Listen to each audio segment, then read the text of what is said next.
आता बातम्यांचा वेगवान आढावा घेऊयात, पाहूयात बातमी 36 जिल्ह्यांची। जळगाव शहर आणि चाळीसगाव तालुक्यामध्ये मुसळधार पाऊस झालाय। पावसामुळे वातावरणात गारवा वाढल्याने नागरिकांना उकाड्यापासून काही अंशी दिलासा मिळालाय, तर दिवाळीच्या खरेदीसाठी बाहेर पडलेल्या नागरिकांची मोठी तारांबळ उडाली। मनमाड शहर परिसरासह ग्रामीण भागामध्ये पावसाने जोरदार हजेरी लावली। विजांचा कडकडाट जोरदार पावसाने अक्षरशः झोडपून काढलं। अचानक आलेल्या पावसामुळे नागरिकांची तारांबळ उडाली असून उरली सुरली पिके देखील हातातून जाणार, आता शेतकरी हवालदिल झालाय। कर्जत तालुक्याला पावसाने पुन्हा झोडपून काढलं। मंगळवारी झालेल्या मुसळधार पावसामुळे वातावरणात गारवा आलाय, परंतु या पावसाने शेतातील चारा भिजल्याने आता गुरांच्या चाराची समस्या निर्माण झाली आहे। आकर्षक आकाशकंदील, रांगोळी आणि रोषणाईचा झगमगाट अशा वातावरणात लक्ष्मीपूजनाच्या दिवशी मुंबई, नवी मुंबई, ठाणे परिसरात मुसळधार पावसाने हजेरी लावली आणि सणाच्या आनंदावर विरजण पडलं। लक्ष्मीपूजनाचा मुहूर्त साधून खरेदीसाठी बाहेर पडलेल्यांनी अचानक आलेल्या पावसामुळे त्यांची तारांबळ उडाली। पुढील 3 ते 4 दिवस राज्यात हलक्या ते मध्यम सरीचा अंदाज हवामान विभागाने व्यक्त केलाय। शहापूरमध्ये पावसाने हजेरी लावली। शेणवे, वेहलोली, डोलखाम या भागामध्ये विजांच्या कडकडाटासह मुसळधार पाऊस झाला।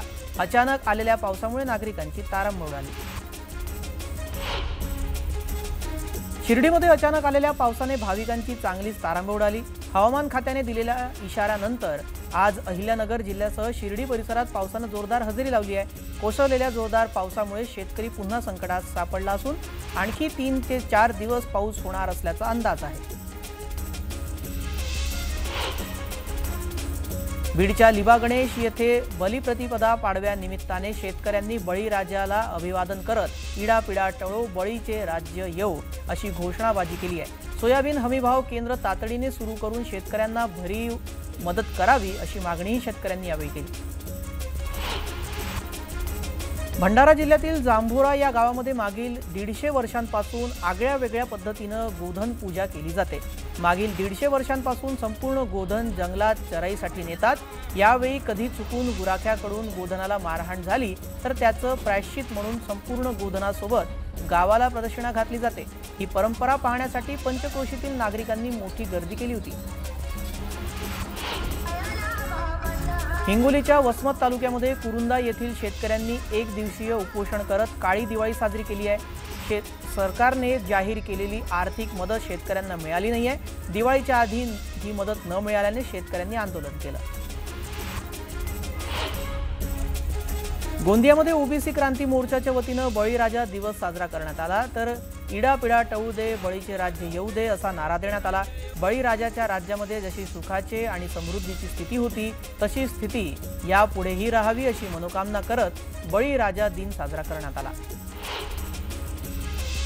मनमाडच्या बालकलाकारांनी किल्ले शिवनेरीची हुबेहूब प्रतिकृती साकारली आहे। दिवाळी साजरी करण्यासाठी ही अनोखी परंपरा जपली जाते। ही प्रतिकृती पाहून आपण किल्ले शिवनेरीवर असल्याचा भास होतो। इतकी सुंदर कलाकृती या बाल कलाकारांनी साकारली आहे। किल्ल्याची कलाकृती पाहण्यासाठी नागरिकांनी एकच गर्दी केली होती। सिंधुदुर्गच्या सावंतवाडीमध्ये दिवाळी निमित्त कोकण फेस्टिवलचं आयोजन करण्यात आलंय। महिलांनी बनवलेल्या विविध प्रकारच्या वस्तू या ठिकाणी विक्रीसाठी आणल्या आहेत। या वस्तूंची चांगली विक्री झाल्यामुळे महिलांना रोजगार संधी उपलब्ध झाली आहे। चंद्रपूर शहरातील नंदी समाजाच्या वतीने दरवर्षी पाडव्याच्या दिवशी रेड्यांच्या झुंजीचं आयोजन करण्यात येतं।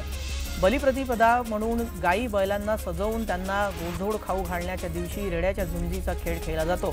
या खेळात हे रेडे कधीही उलटून गर्दीवर तुटून पडू शकतात, मात्र जीवाची भीती असूनही हा खेळ दरवर्षी खेळला जातो। दिवाळीनिमित्त बीडमध्ये दीपावली स्नेहमिलनाच्या कार्यक्रमाचं आयोजन करण्यात आलं होतं।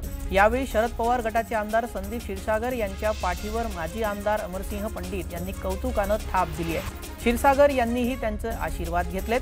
त्यांच्या या कृतीमुळे चर्चांना उधाण आलंय। बीडचे आमदार सुरेश धस यांनी पालावरील वंचितांसोबत गोरगरीब जनतेसोबत दिवाळी साजरी केली। लक्ष्मीपूजनाच्या दिवशी शेतकऱ्यांच्या अकाउंटमध्ये पैसे आल्यानं आमदार सुरेश धस यांनी समाधान व्यक्त केलं। धुळे शहरातील प्रसिद्ध स्वामीनारायण मंदिरामध्ये दीपावली निमित्त अन्नकूट उत्सव साजरा करण्यात आला। दरवर्षी दिवाळीच्या दुसऱ्या दिवशी हा अन्नकूट उत्सव साजरा होत असून यामध्ये 1100 पेक्षा जास्त प्रकारच्या खाद्यपदार्थांचा नैवेद्य भगवान श्री स्वामीनारायण यांना दाखवण्यात आला।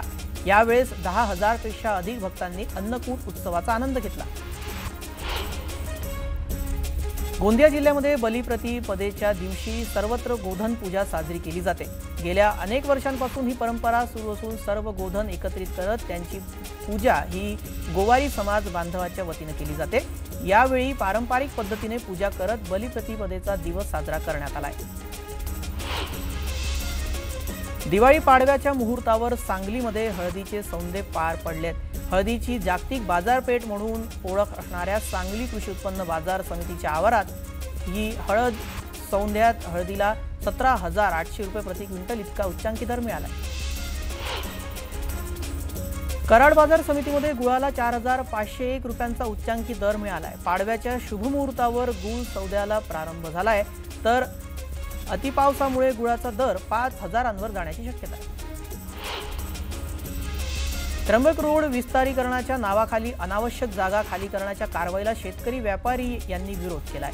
हिंदू जन आंदोलन अशा अनावश्यक सर्व शेतकरी व्यापारी साधू संत या रस्त्यावर उतरले आहेत। मूळ रस्ता सोडून इतरत्र 50 मीटर भागातील घरं दुकाने हटवण्याच्या विरोधात आंदोलन सुरू करण्यात आलंय। वाशिमच्या मालेगाव तालुक्यातील शिरपूरमधील रस्त्यांची खड्ड्यांमुळे दुरावस्था झाली आहे। शिरपूर बस स्थानक परिसरामध्ये आणि मालेगावकडे जाणाऱ्या मुख्य रस्त्यावरील खड्ड्यात पावसाचं पाणी साचल्यानं वाहन चालक आणि पादचाऱ्यांना मोठा त्रास सहन करावा लागतोय।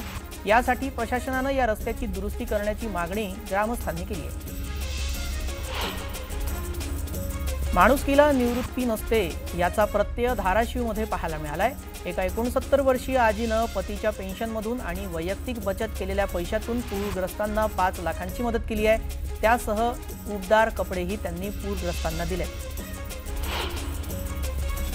कोकणात सध्या भात कापणीला जोरात सुरुवात झाली असून पावसाच्या धास्तीनं भात कापणीला वेग आलाय। सकाळी थंडी, दुपारी कडाक्याची ऊन आणि संध्याकाळी ढगाळ वातावरणासह पाऊस अशा विचित्र वातावरणाचा फटका बळीराजाला बसत आहे। कापलेलं भात घरी जाईपर्यंत शेतकऱ्याच्या मनात भीती असते।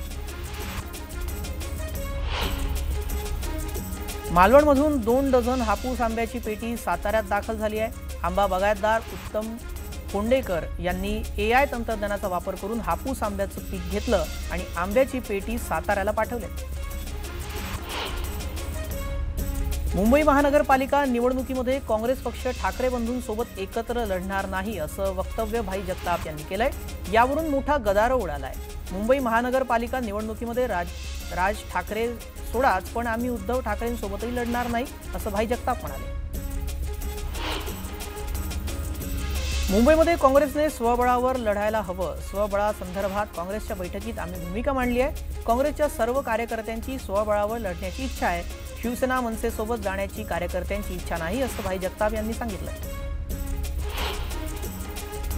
कोणासोबत जायचं कोणासोबत जायचं नाही हे हायकमांड ठरवतं। आमचे काँग्रेसचे प्रमुखच निर्णय घेतात। आपण एकटा नाही, त्यामुळे अंतिम निर्णय हायकमांड घेतील असं भाई जगताप यांनी सांगितलं। भाई जगतापांच्या मागणीला वर्षा गायकवाडांनी छेद दिलाय। भाई जगतापांचं मत वैयक्तिक आहे, निर्णय सर्वानुमते घेतला जातो असं वर्षा गायकवाड म्हणाल्या। केंद्रातून आघाडीचा निर्णय ठरणार असंही गायकवाडांनी स्पष्ट केलं। काँग्रेसच्या स्वबळाच्या नाऱ्यावरून एकनाथ शिंदेंनी हल्लाबोल केलाय। स्वबळाचा त्यांचा निर्णय, पण निवडणुकीत महायुतीचाच विजय होणार, जनता महायुतीलाच मत देणार असा विश्वास एकनाथ शिंदेंनी व्यक्त केलाय। जगतापांच्या बोलण्याचा विपर्यास करण्यात आलाय। त्यांनी कार्यकर्त्यांची भावना मांडली, त्यामुळे उगाच वाद वाढवू नये असं किशोरी पेडणेकर म्हणाल्यात। तसंही आम्ही यापूर्वी वेगवेगळेच लढलो असंही पेडणेकरांनी सांगितलं। महानगरपालिका निवडणुकांमध्ये भाजपाला सत्तेपासून दूर ठेवणं हे आमचं प्रमुख उद्दिष्ट आहे। अनेक ठिकाणी आघाड्या होतील तर काही ठिकाणी स्वतंत्र लढा द्यावा लागेल। मनसेबाबत अद्याप कोणताही निर्णय अधिकृत झालेला नाहीये अशी प्रतिक्रिया सतेज पाटलांनी दिली। स्थानिक स्वराज्य संस्थांची निवडणूक डोळ्यासमोर ठेवून सत्ताधारी महायुतीच्या 54 आमदारांना त्यांच्या मतदारसंघात विकास कामांसाठी प्रत्येकी 5 कोटी याप्रमाणे 270 कोटींचा निधी मंजूर करण्यात आलाय। याबाबतचा शासन निर्णय नियोजन विभागाकडून काढलेला आहे। विधानसभेप्रमाणे स्थानिक स्वराज्य संस्थांच्या निवडणुकाही जिंकण्यासाठी महायुतीनं मोर्चे बांधणी सुरू केली। आपल्याला पाठिंबा देणारे लोक आहेत त्यांना निधी द्यायचा आणि विरोधी पक्षाचे आमदार त्यांचे मतदारसंघ कोरडे ठेवायचे हे घटनाबाह्य बेकायदेशीर कृत्य आहे। हे फार मोठं लोकशाही विरुद्ध कारस्थान आहे असा आरोप संजय राऊत यांनी केला। तुम्हाला जर निधी हवा असेल तर आमच्या पक्षात या, म्हणजे विकास हा पक्ष बघून ठरवला जातो असंही राऊत म्हणाले। निधी वाटपामध्ये अन्यायाची परंपरा तुम्ही सुरू केली तेव्हा भाजप आमदारांना निधी दिला नाही। 12 आमदारांचं निलंबन करून मानधन बंद केलं असं प्रत्युत्तर नवनाथ बन यांनी दिलंय। लोकशाहीचा खून तुम्ही केला होता, आता नैतिकतेचा दाखला देऊ नका अशीही टीका बन यांनी केली आहे। सरकार स्थापन करताना मुख्यमंत्री आणि उपमुख्यमंत्री दुजाभाव न करण्याची शपथ घेतात, मात्र आमदार नसलेल्या ठिकाणी निधी न देण्याच्या सरकारचा हा निर्णय म्हणजे या शपथेचा हरताळ फासण्याचा प्रयत्न।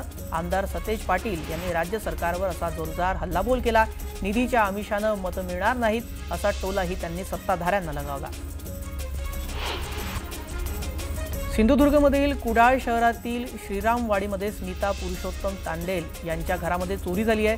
चोरट्यांनी घरातून 1,88,000चं सोन्याचे दागिने लंपास केले। चोरीच्या घटनेनंतर कुडाळ पोलिसांनी घटनास्थळी जाऊन श्वान पथकाकडून तपासणी केली।